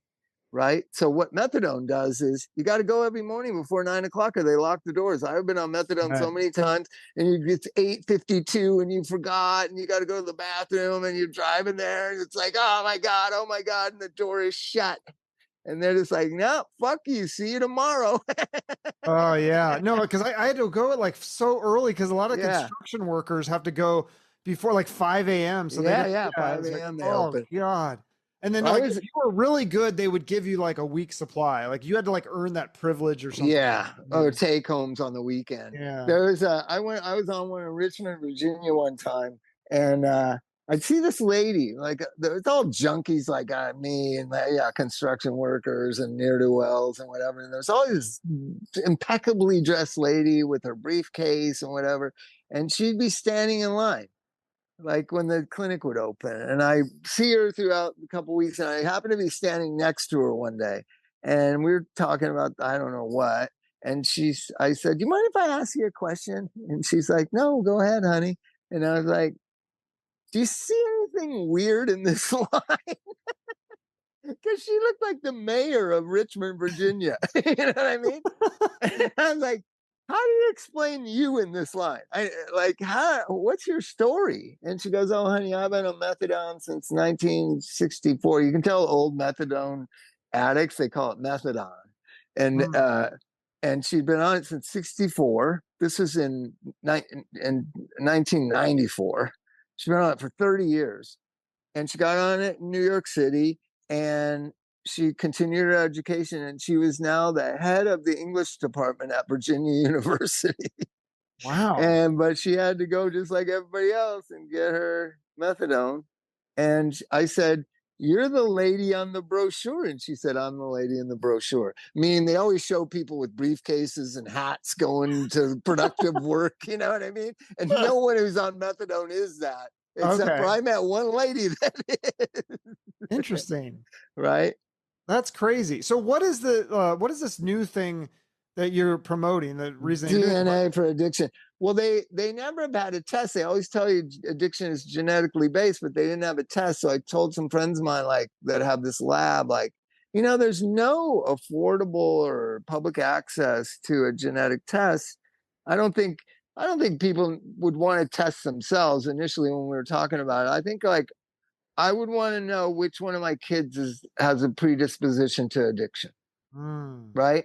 Because I would parent them differently. Hmm. Now I parent them across the board. I might be punishing some non-addict kid of mine, just treating them like they're going to be a drug addict unless they listen to me, right? So I Okay. thought, what a valuable tool to parents if I Yeah. knew of my three children, which ones had a predisposition to addiction, that I would parent them differently and have discussions about it. I think talking is really important. My kids know a lot about drugs. My So would you 13 year tell the old, my kids? third, Would you tell them that hey, you have a predisposition, so you need yeah, to be for careful? sure. Yeah. For sure. And what we've talked about it, because these scientists, these doctors, these kind of brainiacs at DNA for Addiction figured it out how to get it affordable. It's not a completely foolproof absolute test, but it certainly is where the consistent genetic patterns are, right? Okay. And so like how exciting. And it's a tool for parents to use with their kids. Like, listen, um, and I plan to do it amongst my kids. If a couple of them, I'm pretty sure one is not an addict. I'm pretty sure the other two are. But and I'm interested to know when you have three children and you're a recovering addict, like, am I right? So we're gonna test my children pretty soon here. But the idea that you could say, now look at, other people have the luxury of smoking weed or taking Valium or doing whatever you teenagers do, but you don't. You can if you want, but you need to know that you have this genetic predisposition. That's one ingredient of the four ingredients to become a hopeless drug addict. The second one is childhood trauma. If you're my child, you're probably traumatized because I'm pretty ruthless.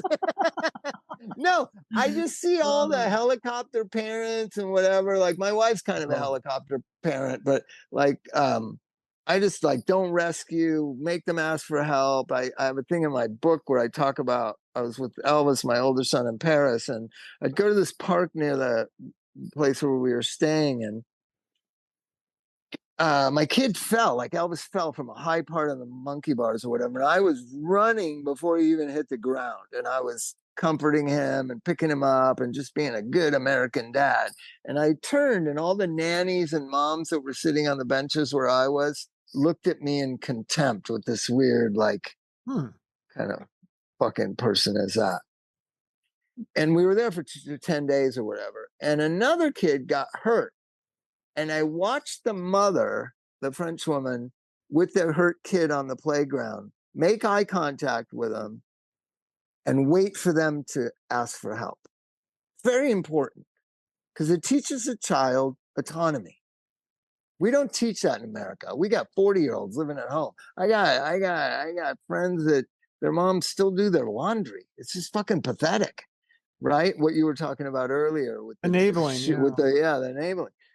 And so I watched, and the kid was crying, but comported himself and signaled that he was okay to her. Really important for a fucking 7-year-old to learn that you're in charge of you. You're okay. You can determine whether you're okay or not. And I didn't allow my son to have that experience. I was, assuming he's hurt and he's crying and he needs me before he asks for help. And so I try to do that with my kids, and my wife's a little more the opposite. She likes to nurture and hug and all this kind of stuff. And we were at Disneyland yesterday, and my son was crying. He's like cantankerous. He's 4 years old or whatever, and he's upset or whatever. And I was like, don't rescue him. Like, he was tired, not keeping up with us. And I was like, my wife kept going back and picking him up, this big, huge kid, like walking with him. And she's tiny. I'm like, put him down. You're going to walk. So I'm sure they're traumatized. I'm sure my kids are traumatized. No, I mean, I think that's like a normal part of being a kid. Yeah. Cause I think if you helicopter parent too much and you put the kid in styrofoam and then they go out in the real world and they're like, oh my God, the world is like a crazy place because they're not used to it. Yeah. And so trauma is the second component. Third component is exposure. I think in America, I think 99% of kids are I only know 2 people in my life that have never done drugs or drank. Only 2. I know 100,000 people. Oh, really? You should you should go to Utah. There's a lot of. Oh, is there a lot of that? Well, Mormons, yeah. Well, like Mormons either go one or two ways. Jack Mormon, like Jack Mormon, and they pretend to be Mormon, and they go through this party phase. But some of them are legit. They just stick to it their whole lives, and they never try it. Well, I'm talking about in the musician world, Ian MacKaye. Oh yeah, the musician world. Ian MacKaye that started the straight edge movement from Fugazi, and Rick Rubin. Rick Rubin's never smoked a joint, never drank a beer. Really, Rick Rubin? Yeah. Oh, I thought for sure he was a pothead. Yeah, me too. Everybody does. I love Rick Rubin. So there's 2 people I know of all my friends. So you're probably gonna be exposed to drugs. My 13-year-old probably already has. I don't know, but so exposure is nothing you can do anything about.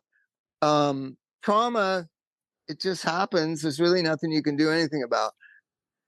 Use in the face of adverse consequences, there's really nothing you can do anything about.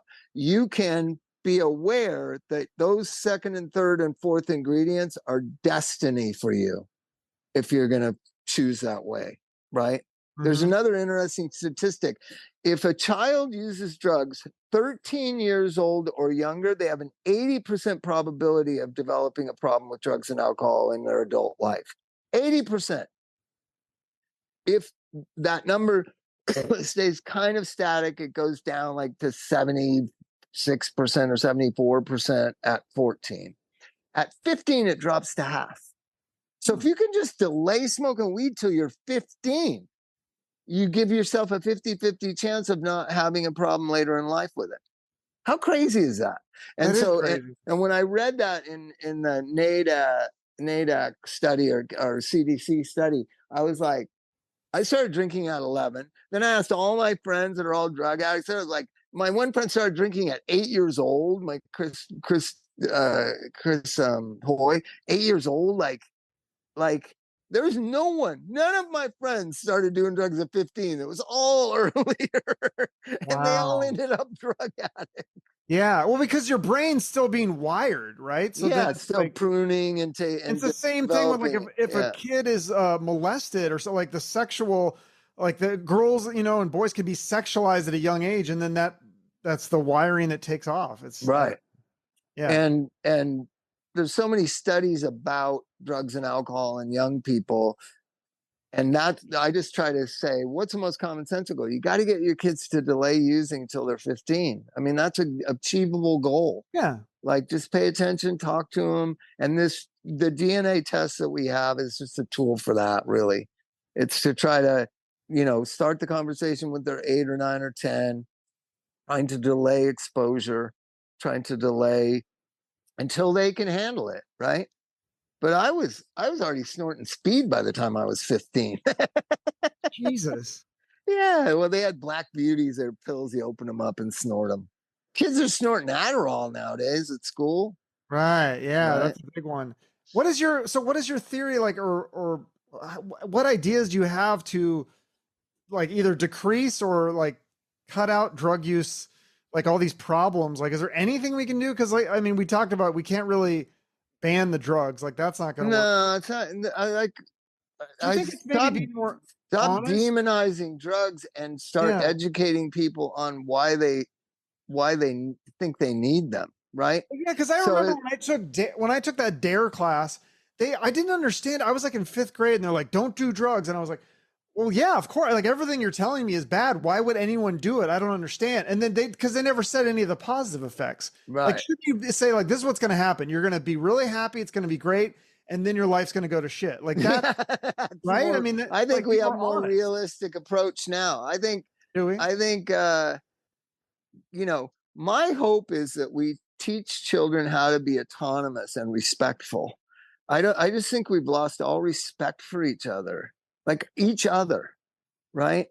Um Especially for and adults. I used to work in the schools and the kids just did not respect adults. It was weird. Like when you and I were kids, like we would be kind of scared of teachers or principals. or like some, I remember idolizing Yeah. some Oh yeah, for teachers, sure. But right? now the kids, they just look at the principals and the adults, teachers, like, oh, you're just a piece of shit. Like I don't give a fuck what you think. Yeah, That's that how they, I see that. and yeah. and um and I think that a lot of that's all the laws and political correctness and whatever. I don't think teachers are ever allowed to speak to students truthfully of what they think, because it's illegal.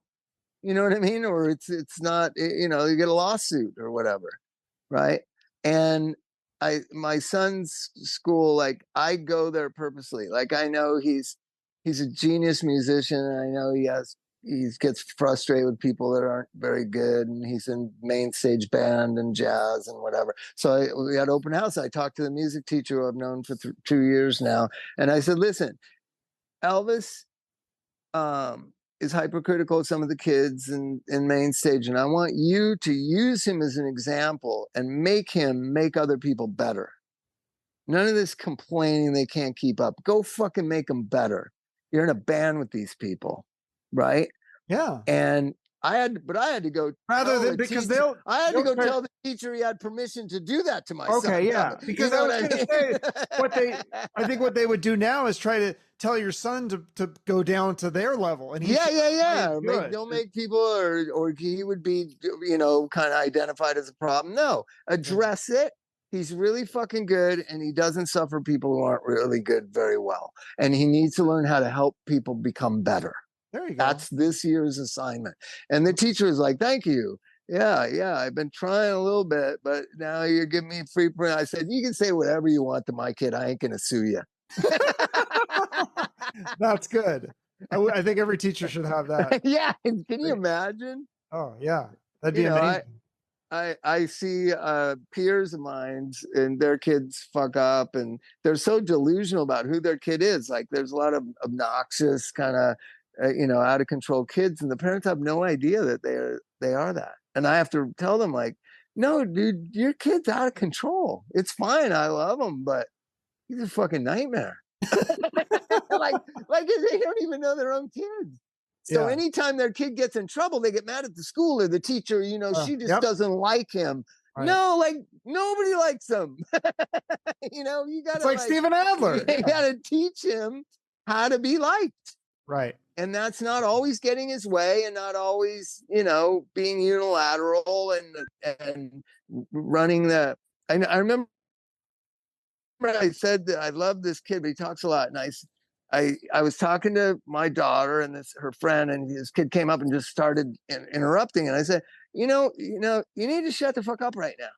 And like, he just stopped in his tracks like an 8-year-old kid, adult telling him to shut the fuck up. And he's like, what? And I know this kid really well. He's like, I love him. But because you got to get their attention. You know, you're talking about them disrespecting adults. Saying the F word gets their attention, right? Like, whoa, that was a real moment just now. I said that we're talking right now. Just hold on. And, you know, I'm sure I could get sued over that. Like it's a crime or something. Right. You know, we can't keep being lying so much. You know, the Buddhists believe that life is suffering. It's almost as if we're trying to say with Gen Zers and millennials, no, it's not. No, it's not. No one ever dies. Nothing bad ever happens. No one ever says a word you don't like. There's never a subject that makes you feel uncomfortable. It's idiotic. It's against nature. It's against existence. People say shit you don't like. You can tune it out. You can argue with them, or you can walk away. But it happened. Yeah, it is real. But it happened. You have to acknowledge it. Yeah, it's just like, you know, with Trump, like I could never vote for the guy because he's a con artist. But a lot of my friends, they're just so naive of why he's so popular. Like, how can anybody believe that? I said, well, I mean, people are fed up, and he seems to be this bulwark that just says fuck the system. And you know, and I can't believe how many old punk rockers just are in lockstep with Hillary Clinton. It's just insane. It's just like, fuck you. I said I wasn't going to vote for her because I don't like her. And friends of mine were like, you need to go back on your podcast and say that you're going to vote for Hillary. I said, I'm not going to say it because I'm not going to. And they say, you're going to vote for Trump? I said, no, I'm not going to vote for either one of them. Neither one of them deserve my fucking vote. Right? Well, and there you go. The anger from the anger from my liberal friends is like, you know what's going to happen? I was like, I don't know what's going to happen. You know, 401k might do a little better. No, but I mean, like, what is going to happen at my school? My son's old school, before he went to this new art school, they had to have grief counselors at my son's middle school because Trump was elected. Like, what? That only in Los Angeles, right? What? Oh my god! Like they thought the world was ending, and Elvis came home, and I go, dude, come in my office. Well, I'm sitting in my office. I just said, I'm going to talk to you for a second, and I did an old Louis C.K. bit. I said, Elvis, when I was 12 years old, the president of the United States went on television and said, tomorrow morning, I quit. And the next day in school, they showed in every classroom, we watched it on TV, the president of the United States signed paperwork saying he no longer wanted to be president. And he got in a helicopter and he just flew away. Like, and nobody knew who the president was anymore. Like, this is not the end of the world. Donald Trump being president, isn't it? That wasn't the end of the world. The Civil War wasn't the end of the world. What about, and this isn't the end of the world. Were you so you were alive during JFK when he got assassinated? I was only 3, but I kind of remember my mom and aunts crying. Like I remember, crying. But I was alive when Robert Kennedy got killed here in Los Angeles, and I went to Catholic school. And the day that Martin Luther King got killed, all of Los Angeles was on fire. And I remember having to wait at school in the basement for our parents to come and pick us up because there was riots everywhere. So I remember, like, way worse than Donald Trump being president. Yeah. Here's what I tell my kids. We just have 24-hour news now, and they got to talk about something all the time. So it's the end of the world. The planet's burning up, and Trump's the worst thing that ever happened. And they don't believe in democracy. I said, we stopped believing in democracy a long time ago. Well, yeah, we have more like an oligarchy now. It's just like a few rich people kind of run the whole thing. Well, half of us, or a third of us, don't even fucking vote. That's not believing in democracy. That's the biggest sign of not believing in democracy. That's very That true. 75 million eligible voters don't vote.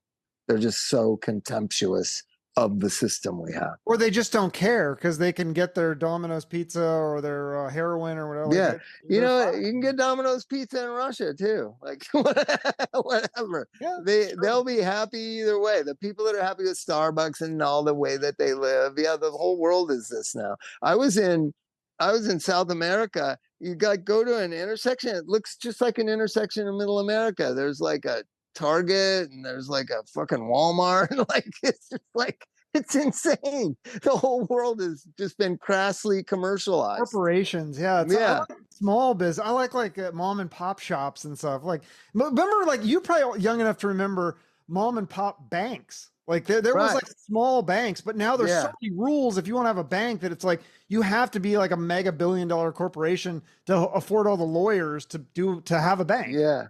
So it's kind of scary. Well, to have anything, it's just like there's so many rules and laws and you know, counterintuitive rules. Like I live in rural land because I have a rehab. There's contrary rules in the state of California over residential treatment centers. And I'm an amiable guy and I get along with everybody. And I'll point it out to the state guy. I was like, let me read you a law. And I read it. And then I'm going to read you another law. And I read it. It's a direct contradiction. You can't do both. And I love the guy. He's like, I've been friends with him for a long time. He'll just go, I don't know, Robert. And he's like, there's so many rules. Even the people enforcing the rules don't even know where the rules came from, or they don't know the intent of the rule, right? and so my daughter and I went on her birthday last year. She wanted to go to Florida to Walt Disney World, and so we went, and she hated it. And there's so many fucking rules there. It's just unbelievable how many rules there are at Walt Disney World. There's rules where you can park your car and you can't do this and you can't do that and you can't go here and you can't go there and you can't go in this time. And because there's like 5 parks and, you know, we didn't even know. I'm a dingbat, so I didn't know where. I just go somewhere. I'd say, oh, let's go here. And we go, oh, you can't come here. You're supposed to come here on Wednesday. I was like, the fuck's the difference? Yeah. And it's just like insanity. Well, there was the one rule: you're not supposed to walk in to that lake because there's alligators, and the one kid got eaten by an alligator. So maybe that was a good rule. But yeah, I mean, like, the parking, the rule. Yeah, there's so many dumb rules like that. You're right. That stuff drives me crazy. Yeah, and you can't stand on the top deck on the boat, and you can't do this, and you can't do that. And it was just such a turn on. She was like, "Fuck Walt Disney World." 7 years old. Yeah, that's my daughter. Because Disneyland has less rules. Oh, okay, so it's different. Interesting. Yeah. Well, because there's so many parks and there's so many boats and so many things, you just get numbed. And the hotels have rules. Have you been to the Disney in Japan? Because my brother went there. He said it was cheaper to go to Disney in Japan, and he said it's like he sent me videos like how clean the streets are. There's like no homeless. And no one's obese there. I don't know. Yeah. So they're doing something right, but he loved it. You know, we'll figure it out, but we're right now in a disruptive era. Like the last 5, 6, 7, 8, 9 years, and probably for the next 5, 6, 7, 8, 9 years, we're in a disruptive era. It's much like, you know, the 20s and then the Depression. We're in a disruptive period in American history. It's not settled. No one's happy. No one feels we're not united about anything. Right. What united America, you know, in the first half of the 20th century was World War II. I don't think there's going to be a world war, so I don't know what's going to unite us. I think it's a person. I think a magical person is coming that's going to be able to talk sense to everybody. I think that it's not. I think we need to all be self-sufficient and stop expecting someone to come and save us. I feel like that's what's like the government's going to save us or Trump's going to save us or what. Like we need to just save ourselves. No one's going to say, yeah, we need to help each other. I don't know what we need saving from. Like, I don't know. I'm not rich, but I'm not rich and I'm not poor and I got nothing to complain about. I don't know what everybody's complaining about. Like I've been homeless. That you got something to complain about there. And now we're trying to make it so they don't have anything to complain about when they're homeless. Like I used to sleep under the there's this Melrose, it's a street here in Los Angeles on the Hollywood freeway. There's this little safe crawl space. It's like 3 feet tall, and like nobody knows you up there because you didn't want to get robbed or beaten up, or you know what I mean. So I used to come up there with a blanket and like sleep up there just for a couple hours. And I didn't want people to know I was dirty and that I slept under the freeway on ramp. Nowadays, just like, yeah, this is where I live. Like, shit, yeah, I got like there's no right shame. Like when I was a kid in Seattle, I would go to Seattle and there'd be homeless, but they'd be like kind of hiding like in an alleyway. Now they're just putting out a tent like right in front of your store. Like, we don't give a fuck. We're gonna take a shit in the street. Like, yeah. And we gotta, so we're distorted on who we think we are. That's what I think. I think that we're not being reasonable and logical, and we're not giving people opportunity. Like it's an opportunity I was given. I was given an opportunity to change my life and to have a really beautiful last half of my life. And I don't think we're giving the homeless people that opportunity. That's what I think. Like, I feel like everyone has a purpose, and living on the street and doing fentanyl, that's not a purpose. Like, so we need to figure out what these people, I think everyone, even like yourself, you were on the street doing drugs. Same with Anthony Kiedis. Like, we can find these people, get them clean. We figure out what they're here for, what their purpose is. Yours is obviously to not only make music and entertain, but also the counseling is a huge portion of what you do. And that's like, gives you a purpose, makes you feel good, and you're helping the world. If we can all do that, I think we'll be in good shape. Well, that's what I really believe we're selling those people short by allowing big time. But big time. I want to help them. I don't want to just give them a house and free food and say, okay, do your drugs in the house. Like, that doesn't really make sense. Yeah. Here's the simplest solution to a lot of economic duress in Seattle, in LA, in these metropolitan areas. It's housing that's the problem. Housing, it's not the shortage of housing, it's the cost of housing. So why doesn't the government just subsidize housing for a certain percentage of income people? And I think they do. I mean, they don't. Well, it's so small. Enough. There's Section 8 housing. There's not enough of it. I'm talking about just through the tax basis. Like, listen, if you make 40 grand and you live in Los Angeles, we're going to give you $12,000 tax deduction. So that's $1,000 a month towards your rent, right? You just do that and it solves itself, right? Instead of tax somebody like making $46,000 a year who lives in Los Angeles, who lives in a single apartment for $1,800 a month. That's what they cost here. Single apartment, $1,800 a month. It's ridiculous. Mm-hmm. So let's get the government to subsidize that. It's the simplest way to solve. And they do it in San Francisco, right? For teachers, because they couldn't find teachers because no teacher can afford to live in San Francisco. So apartments or something like, that makes sense. So just subsidize the housing, give people a tax break. I think it'll clear up a lot of problems. Right? Yeah, because there's like, isn't there this like new breed of like voluntary homeless that are like, they are like teachers and like, and they get a gym membership and then they live in their cars, live in a car or tent or something, and they take a shower at the gym. It's dehumanizing. The whole thing is dehumanizing. Yeah. But we'll see what happens. But my motto is stick around to see what happens. I'm always curious. See what happens. Yeah, it's going to be an interesting next few months or. Oh no! In November is going to be really interesting. It's going to be interesting either way. Whatever happens. Either way. Yeah. Well, thank you so much for doing this. Thanks for having me. A lot of fun. I will put a link in the show notes to. I think you hopefully have a website where people. Yeah. I hate social media, but okay. Don't Die is an organization I have. Yeah, we'll hook it up. Okay. Send it to me. Thanks so much. Thanks so much. All right. Talk to you later. Have a great day. Bye-bye. You too. Bye-bye.